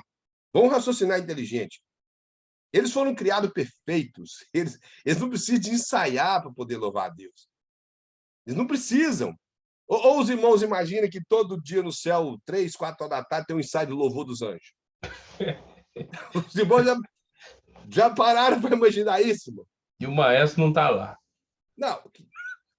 É a mesma coisa de acreditar, igual o suposto pregador também fala, como muitos, porque a palavra serafim, nós não sabemos, temos que entender, irmãos, nós não sabemos se serafim é uma classe de anjo, ou se é simplesmente o significado da palavra por eles serem daquele jeito. Porque quer dizer chama. Serafim quer dizer isso, chama. Essa é a palavra, tem a raiz como chama de fogo. Aí eles dizem que os serafins guardam o trono de Deus. Irmãos, isso é inaceitável. Se Deus é todo-poderoso, que criou todas as coisas, se ele fizer assim, tudo destrói, e ele criou os próprios serafins, por que Deus precisa que os serafins protejam o trono dele? Que conversa é essa? E eles pregam, fazem isso ficar bonito a pregação, e o povo, como diz, vai ao delírio nas pregações. Então, os serafins não protegem o trono de Deus. Deus não precisa de proteção de ninguém, irmão. Deus... Imagina lá, o diabo quer vir, tá lá com a barreira de serafim na frente dele, fala assim, perto do meu Deus você não chega. Vai fazer mal pro meu Deus, não. Os irmãos já param quando se fala Deus, Kleber, quando se fala Deus, Deus é o ser máximo de tudo. Então, que, inclusive, dentro dos termos hebraicos, Deus ele é aparecido de várias formas. O título que nós temos como Deus, que é a divindade superior, ele é aparecido como Elohim, quer dizer, criador de todas as coisas. Ele é aparecido como Yahweh, que é o eterno, que talvez seria essa palavra, que é lá o tetagrama. Ele é aparecido como El Shaddai, aquele que sustenta e que protege, que quer dizer, nós traduzimos como todo-poderoso. Se traduz como todo-poderoso, quer dizer que todo o poder está sobre a mão dele. Então, que conversa é essa que Deus precisa de anjo proteger o trono dele? Então, são coisas que os pregadores fazem que são fantasiosas. Aqui, irmão, o pastor mostra o desenvolvimento de um gráfico. Ele dá o exemplo aí, inclusive foi no livro de Jonas, como eu já falei. Aqui o pastor, no outro, na página de número 15, ele mostra um relato histórico de um avivamento o que ele quer mostrar aqui, que o avivamento é algo desenvolvido e algo contínuo. Em relação aos ensinamentos bíblicos, ele até mostra aqui, ó, todos os livros ou discursos do Novo Testamento têm certo traço de conexão com uma situação histórica definida.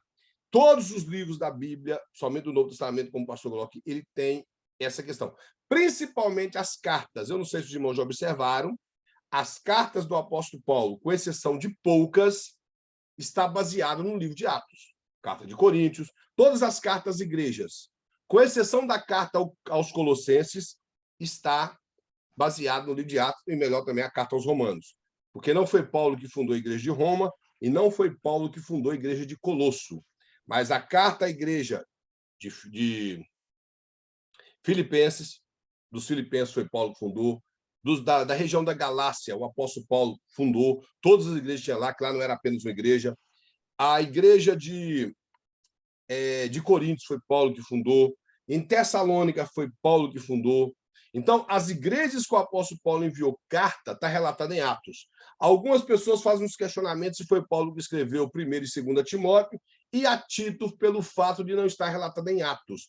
Porém, nós entendemos que sim, porque o estilo literário é dele, e além do estilo literário ser dele, ele escreve novamente 2 cartas a Timóteo, endereçado a ele, que se residia naquela ocasião na cidade de Éfeso, e a Tito, que se residia como pastor local da igreja da cidade de Creta, que era uma pequena ilha que o apóstolo Paulo passou lá em suas viagens missionárias. Então, nós não temos dificuldade com isso. Se observarmos a carta de Tito e localizar onde Tito estava, nós vamos entender que Paulo passou em Creta. Então, esse problema já foi embora. A carta a Filemon, como Filemon, quando nós observamos pelo contexto da carta a Filemon, entendemos que Filemon vivia na cidade de Colosso. Paulo não fundou a igreja de Colosso, mas era conhecido de alguns irmãos da igreja de Colosso, como o próprio Epáfras, que foi na prisão visitar Paulo, com os questionamentos da igreja em relação àquele embrião do gnosticismo que estava nascendo lá, era uma doutrina perigosa, e o apóstolo Paulo escreve uma carta, envia pela mão de Epáfras, e talvez a mesma carta ele envia também pela mão de Epáfras para a vida de Filemon, que é uma carta pessoal. Alguns determinam como o próprio João Calvino, o próprio pastor Luiz Prestes coloca como uma carta pastoral, mas a carta de Paulo a Filemon, ela não tem doutrinas pastorais como tem para Timóteo e Tito, mas ela é uma carta pessoal. E ela também fica muito clara que foi o apóstolo Paulo que escreveu. Primeiro que ele próprio dá o nome dele lá, eu, Paulo Velho. Então, essa carta ela não tem como ser questionada. A carta aos Romanos não tem como ser questionada, mesmo que Paulo não esteve em Roma, não foi o fundador da igreja de Roma, ele esteve em Roma no finalzinho do seu ministério, ali no final do livro de Atos, e possivelmente depois, quando ele morreu. Todos acreditam que ele esteve em Roma 2 vezes, nessa ocasião preso pela primeira vez como preso político, e pela segunda vez, aonde ele foi executado. Então, essa questão de localizar as cartas ou algum livro da Bíblia de acordo com a questão histórica ou uma situação definida historicamente no Novo Testamento, nós não teríamos dificuldade. Tanto os Evangelhos, o livro de Atos, principalmente, que se desenvolve de uma maneira magnífica. Eu não sei se os irmãos já observou o livro de Atos, ele desenvolve de uma maneira extraordinária. Lucas era muito inteligente, não somente da forma de escrever, que é muito rico a sua escrita, mas a maneira que ele descreve o livro de Atos. Ele desenvolve tanto o seu evangelho como o livro de Atos numa perspectiva histórica que enriquece o livro bastante. E a parte que Lucas se inclui na viagem, ele muda o pronome, quando ele está sempre falando a respeito deles, e quando ele, no capítulo 17, ele fala nós, ele já estava presente ali em Tessalônica e em Atenas, junto com o apóstolo Paulo, junto com Timóteo, junto com Silas. Já estava presente e acompanhou o apóstolo Paulo até na sua viagem em Roma como preso político. Quando ele relata lá o naufrágio, o irmão pode observar que ele fala, nenhum de nós se perderá, que ele também se incluiu, porque ele estava presente na viagem de Paulo como preso. Talvez ele se identificou como médico, nós não sabemos, são suposições, e por alguma razão o capitão do navio levou ele naquela embarcação lá para Roma junto com Paulo. Não sabemos como, se era um médico particular de Paulo, o que era, mas ele estava presente ali no naufrágio, foi para na ilha de Malta e chegou com Paulo em Roma. Então, nós vemos uma precisão muito grande e isso, nessa questão de avivamento, nós vamos entender avivamento aqui como o avivamento da perspectiva pentecostal. Não tem a ver com isso aqui que o relato aqui do pastor. Ele mostra aqui, irmãos, dentro desse método histórico. Ele fala definição de método histórico. Nós temos pouco tempo e também a apostila chegou ao final. Isso aqui são só relatos que o pastor colocou. Ele fala do método histórico que é usado para aproximar o livro que você está a estudar, para reconstruir a situação histórica do livro que nós estamos estudando. Então, o método histórico ele nos ajuda a aproximar do relato de onde aconteceu, por que foi escrito, quem escreveu e, acima de tudo, o que afetava o povo naquele momento para escrever, se for uma carta, a determinada doutrina. Como eu já falei, uma das cartas que tem muita doutrina é a Carta aos Gálatas, que é uma carta muito apologética. A Carta aos Coríntios ela tem muita apologia nela devido à situação do judaísmo dentro da igreja. E a Carta aos Colossenses. Quando nós localizamos isso, ajuda bastante no método histórico. Ele fala a importância do método histórico. É de grande valor na interpretação, isso é uma das importâncias. Ele mostra aqui o exemplo do Salmo 51, que é esse salmo onde todo mundo conhece, o versículo 10, 11, que fala, não retire de mim o teu espírito, torna a dar-me a alegria da salvação. Como eu já falei, é um salmo de penitência, que você localiza a história de Davi ali, que é aceito por todos os estudiosos, que é o período que ele pecou em adultério com Batseba e cometeu um homicídio culposo, matando o marido da mulher e, acima de tudo, outro pecado de hipocrisia que ele escondeu por quase um ano. O Salmo 52 é um salmo que, quando você observa ele, parece que é um momento que Davi está fugindo de Saul e ele pede a Abimeleque, que era o sumo sacerdote no momento, que era pai de Abiatar, e da mesma linhagem do sacerdócio Eli, e ele pede ele se tinha pães na tenda, lá no tabernáculo. E ele disse que havia apenas os pães da proposição, que era pão só para o sacerdote comer. E perguntou para ele se alguém tinha deitado com mulher, todo mundo falou que não, então ele deu o pão para Davi. Davi distribuiu o pão com seus companheiros, todos comeram, mas existia um camarada ali, naquele momento, chamado Doeg, que ele não era judeu, ele não era hebreu, e ele comunicou para Saul que o sacerdote Abiatar tinha dado pão para Davi. Então ele matou, me parece, se não me falha a memória, 82 sacerdotes. E ele mandou os seus soldados, uma coisa muito boa de observar no texto, que ele mandou os soldados matar e os soldados temeram. Então ele deu a espada na mão de Doeg e falou, você mata então. Aí Doeg, como não tinha temor de Deus, e foi lá e matou o sacerdote, matou Abimeleque e os demais sacerdotes. Então, o Salmo 52, esse relato triste nessa situação. Ele fala da questão dos profetas menores, nós passamos pela matéria de profetas menores. Eu já disse que quando se identifica o reinado, quem era o rei e para qual reino que foi esse profeta profetizou, se é Reino Norte ou Reino Sul, facilita bastante. As cartas de Paulo, como eu falei, nós encontramos e localizar no livro de Atos onde essa carta encaixa devido às viagens missionárias de Paulo. Há algumas viagens que Paulo passou na cidade por mais de uma vez e há outras que não, a cidade, não melhor dizendo. Então, sendo assim, ajuda a localizar, a interpretar melhor a carta.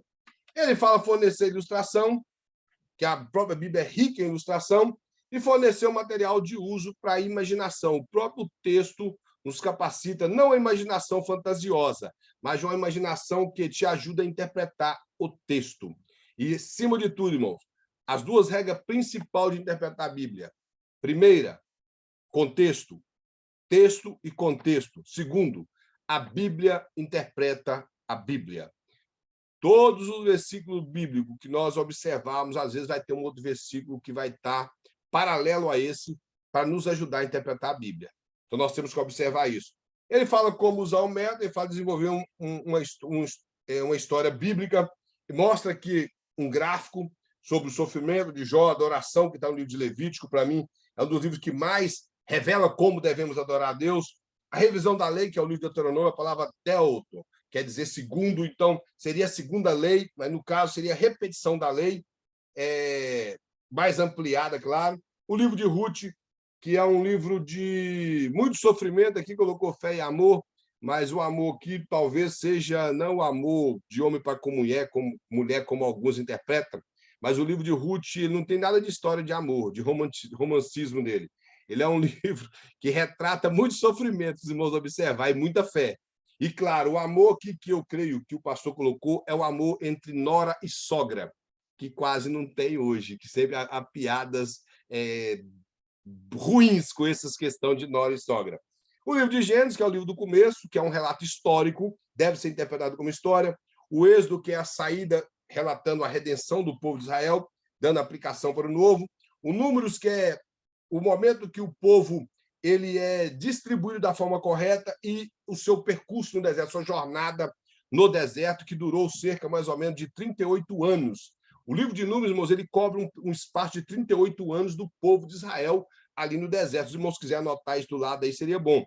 Porque o Êxodo e Levítico são apenas 2 anos. E o livro de Números, ele ocupa um espaço de 38 anos. O livro de Josué, que é a vitória do povo de Israel prometida desde Gênesis capítulo 14, quando Deus promete a Abraão que daria a terra a eles. Então, Josué é o precursor do povo de Israel a entrar. Ele conduziu o povo de Israel a entrar na terra prometida que Deus havia dado. Aqui o pastor mostra um período devocional, que é o maná pela manhã. Ele mostra que ele faz uma pergunta: como anda a nossa aula de devocional? Como tem, isso aí é uma coisa particular, como você tem ocupado o seu tempo na sua devoção a Deus, no seu período com Deus, de estudo da palavra, de oração, de consagração, de vigilância. Ele mostra aqui que nós devemos orar, ler e meditar na palavra de Deus. O que é meditar? Meditar não pode ser aplicado no sentido pejorativo, como nós vemos de algumas religiões. O meditar aqui é você ruminar a palavra de Deus no percurso do dia. Por exemplo, você lê uma palavra agora à tarde, devido ao seu dia de trabalho, e você amanhã lembra dessa palavra e vai lembrando e tirando aplicações para a sua vida dessa palavra. Isso é meditar. Era uma aplicação muito nobre que os puritanos faziam. E uma das coisas que eles faziam mais não era só quando eles tinham a sua devoção de leitura, era no sermão no domingo pela manhã, porque os cultos eram no domingo pela manhã. E uma das coisas, irmãos, que os irmãos podem observar, 85% das igrejas, do povo da igreja, quando sai, seja no domingo ou no culto durante a semana, esquecem até o texto que foi lido para o sermão.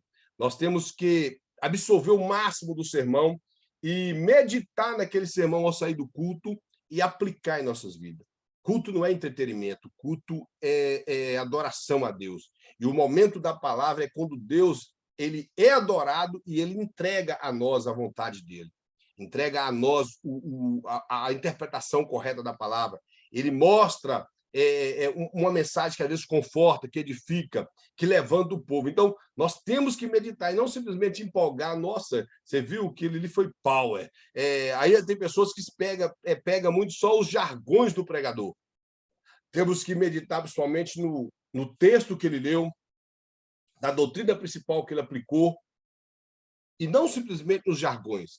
E meditar durante o resto do dia naquele sermão. Aqui ele mostra um período de Daniel e Davi, a vida devocional dele, e algumas razões por que o aluno deve ter sua hora de devocional. Então, isso aqui são coisas pessoais, irmãos. Se os irmãos observar, tudo aqui é pessoal, não tem a ver com a interpretação do texto. Isso aqui tem a ver com a nossa dedicação no estudo da Bíblia para aprender a interpretar a Bíblia corretamente. Então, aí o pastor coloca a conclusão cá no final, e aqui ele dá alguns exemplos de pessoas, como já falei, Davi e Daniel, que tiveram a vida de devoção a Deus. Eu estou vendo anjo, e a maioria das pessoas que está vendo anjo não vê nada. Isso é tudo mentira. Viu nada, tudo é conversa fiada. E agora anjo está andando para lá e para cá, não tem nada para fazer, não. Está andando dentro das igrejas, para um lado e para o outro. Todo mundo está vendo anjo. E eles dão as características meio estranhas para anjo também, como eu já falei.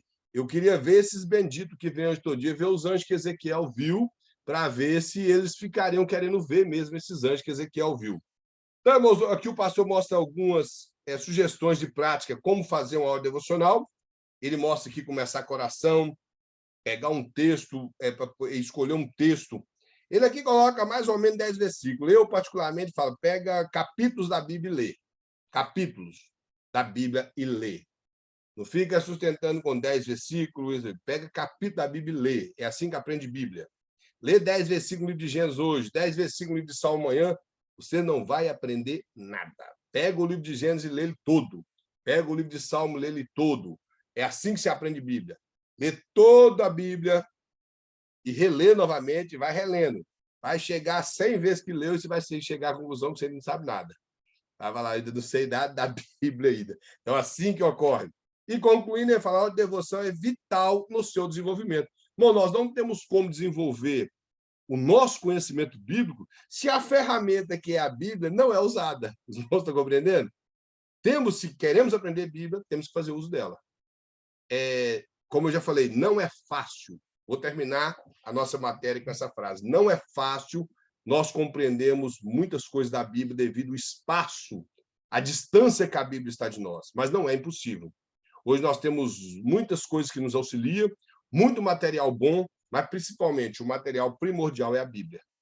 Se o material que nós temos em mão ele não está de acordo com as Escrituras, nós dispensamos e absorvemos o melhor do material, porque os materiais são coisas de teólogos. Então, mas tem muito teólogo bom, responsável, que obedece o que a Bíblia ensina.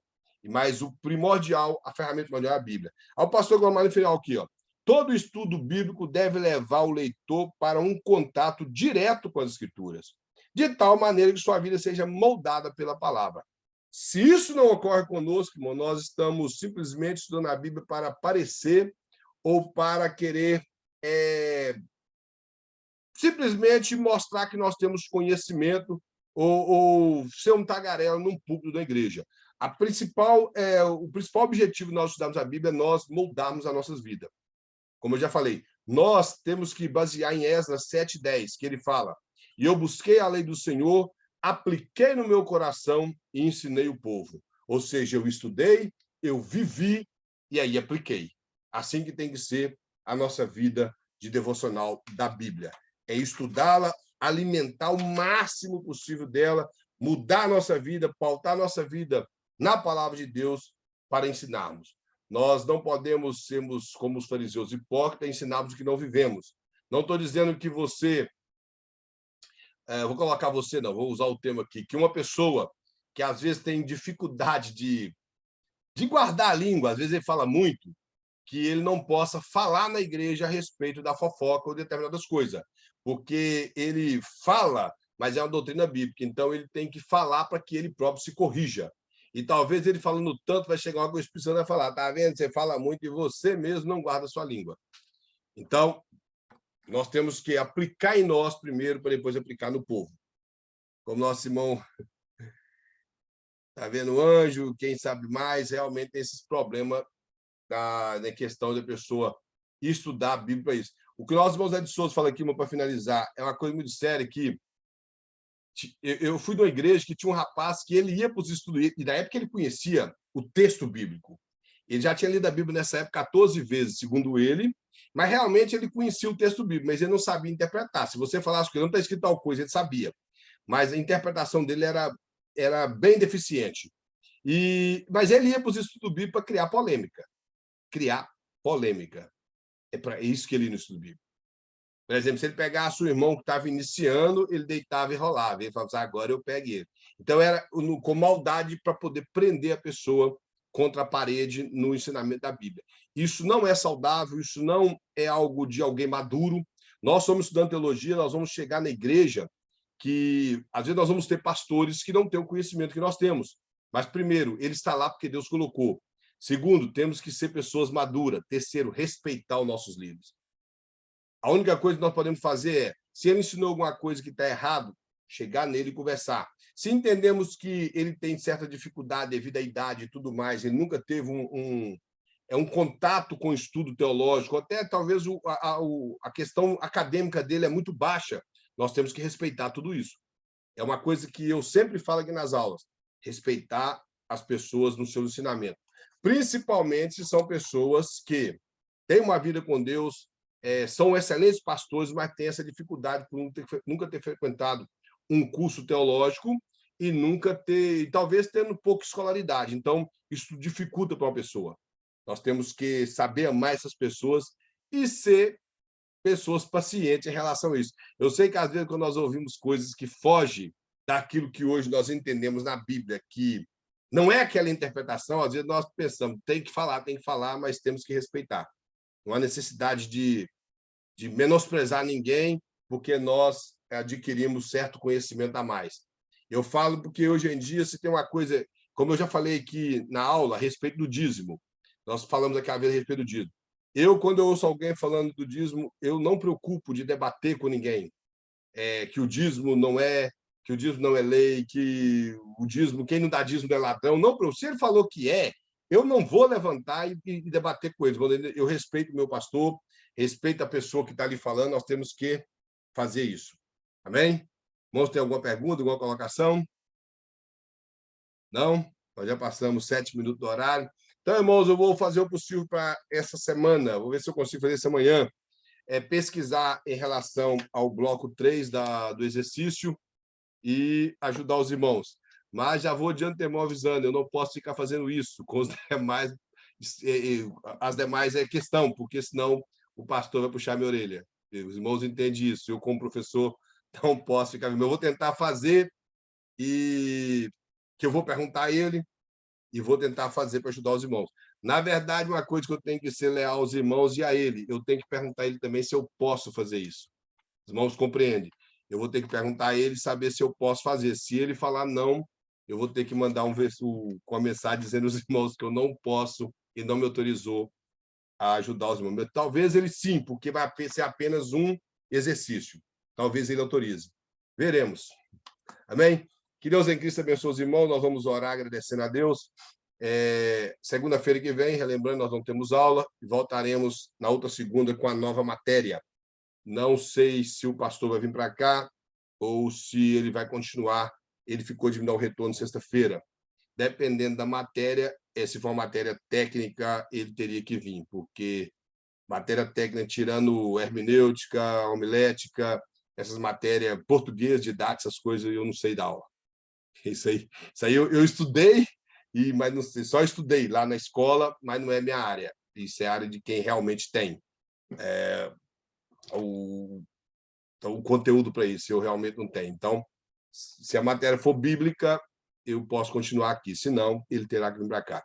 Mas vamos agradecer ao Senhor e logo após os irmãos sintam a vontade de se retirar da sala. Amém? Vamos agradecer a Deus. Senhor Amém. Deus e Pai, nós te adoramos, ó Deus, por mais um dia, por mais uma aula, Pai, por mais uma matéria que se finda. Pedimos ao Senhor que o teu Espírito continue nos fortalecendo, nos ajudando, ó Pai, nessa caminhada. Sei que não é fácil, sei que é difícil, ó Pai, a batalha contra a nossa alma, contra a nossa força, para continuarmos a estudar. Mas peço ao Senhor que fortaleça cada um, que o Senhor esteja sustentando, guardando, ó Deus, em todas as áreas, e acima de tudo, ó meu Pai, que o teu Espírito Santo esteja iluminando os teus servos. Abençoa, Pai, poderosamente. Guarda, ó Pai, cada um no percurso dessa semana, e que a paz do Senhor reine sobre cada vida, sobre cada família neste momento, em nome de Jesus. Amém. Que a paz do Senhor para todos tenham uma excelente noite. Amém. A paz, boa noite. A todos. Amém. Amém.